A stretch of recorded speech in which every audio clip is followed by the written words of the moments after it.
नहमदुहु व नुसल्ली अला रसूलिहिल करीम, अम्मा बाद। मेरे भाइयों, दीन अल्लाह के नबी, अल्लाह के अहकामात को हुजूर के तरीके के मुताबिक अमल करने का नाम है। अगर हम लोग दीन में अकल के घोड़े दौड़ाएंगे, अकल इस्तेमाल करेंगे तो गुमराह होते चले जाएंगे। लेकिन अगर दीन पर अमल करने के लिए हुजूर अलैहिस्सलातु वस्सलाम के फरमान को लेंगे, हुजूर के हुक्म पर अमल करेंगे, तो अल्लाह ताला दुनिया आखिरत में हमें बेशुमार नेमतों से नवाजेगा। इसी हुक्म रसूल पर, नबी की इताअत पर हजरत अली रजी अल्लाह तआला अन्हु का अजीब व गरीब वाक़या सुनाता हूँ। एक मौके पर रात का वक़्त था, काफी रात बीत चुकी थी। हजरत अली रजी अल्लाह तआला घर से निकले, रास्ते में प्यारे आका सल्लल्लाहु अलैहि वसल्लम से मुलाकात हुई। अल्लाह के नबी ने पूछा, ए अली, इस वक़्त कहाँ?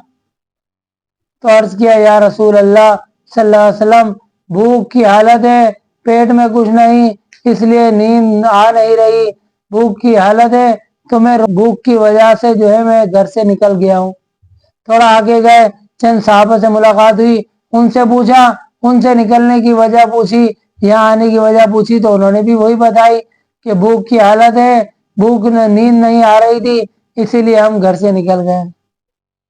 अब अल्लाह के नबी ने क्या फरमाया? अल्लाह के नबी फरमाया, ए अली, ये सामने खजूर का दरख्त है, जाओ इसके पास जाओ और इसे कहो कि प्यारा नबी, मेरे नाम पर कहो कि रसूलुल्लाह सल्लल्लाहु अलैहि वसल्लम फरमा रहे हैं कि तू हमें खजूर दे, तू हमें खजूर दे। जाहिर सी हम सब जानते हैं, सर्दी का मौसम था, दरख्तों पे तो वैसे पत्ते ही नहीं रहते, तो खजूर भला दरख्त पर कहाँ होती।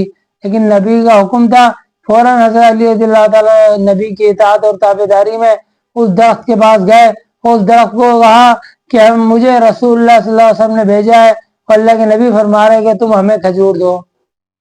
अभी बात मुकम्मल ही हुई थी कि दरख्त के पत्तों से जो है खजूरें गिरना शुरू हो गई।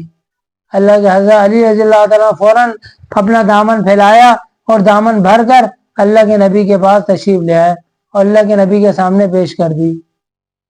तो देखें, हुक्म रसूल यानी रसूलुल्लाह के हुक्म पर अमल करने का एक छोटा सा रिजल्ट, छोटा सा नतीजा ये निकला कि अल्लाह ने ऐसे दरख्त से कि जहाँ खजूर का कोई तसव्वुर नहीं था, लेकिन हुजूर के हुक्म की ताबेदारी की, हुजूर के हुक्म की फर्मा बरदारी करते हुए उस दरख्त के पास गए, तो अल्लाह ने जिस दरख्त में खजूर का नामो निशान नहीं था, उस दरख्त से अल्लाह पाक ने बारिश की तरह खजूरें बरसा दी। क्यों? इस वजह से अल्लाह पाक ने खुद अपनी उम्मत को अपने नबी के जरिए से हुक्म दिया, कुल है मेरे महबूब, आप इन लोगों से कह दीजिए, इन कुंतुम तुहिब्बून अल्लाह, अगर तुम लोग अल्लाह से मोहब्बत के दावेदार हो, अगर तुम लोग ये कहते हो कि हमें अल्लाह से बड़ी मोहब्बत है, हमें अल्लाह से बड़ी मोहब्बत है, तो फिर सुन लो, मोहब्बत की अलामत ये है, फत्तबिऊनी, कि तुम मेरी ताबेदारी करोगे। यानी हर हुक्म में हुजूर की ताबेदारी करेंगे, तो फिर ये इस बात की अलामत और दलील होगी कि हमें अपने रब से मोहब्बत है। लेकिन अगर हम अपने हुजूर के तरीके को छोड़ रहे हैं, हुजूर के तरीके को तोड़ रहे हैं, अपनी शरिया हुजूर के तरीके को अपने पीछे डाल दिया है, तो फिर ये अलामत है कि हमें अल्लाह से भी मोहब्बत नहीं। फिर फरमाया कि जब ये लोग आपकी ताबेदारी करेंगे, युहब्बिबकुमुल्लाह, तो हम इन्हें अपना महबूब बना लेंगे, हम इनसे मोहब्बत करने लग जाएंगे। फिर क्या होगा?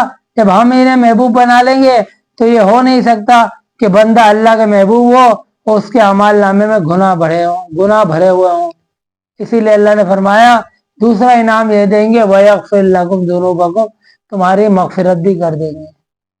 तो देखिए, हुजूर की ताबेदारी पर इतना बड़ा इनाम कि एक तो अल्लाह अपना महबूब बना लेंगे और फिर हमारे गुनाहों को भी मगफिरत फरमा देंगे। तो अल्लाह से दुआ है कि अल्लाह ताला सारी जिंदगी हमें अपने प्यारे आका सल्लल्लाहु अलैहि वसल्लम की सच्ची ताबेदारी नसीब फरमाए।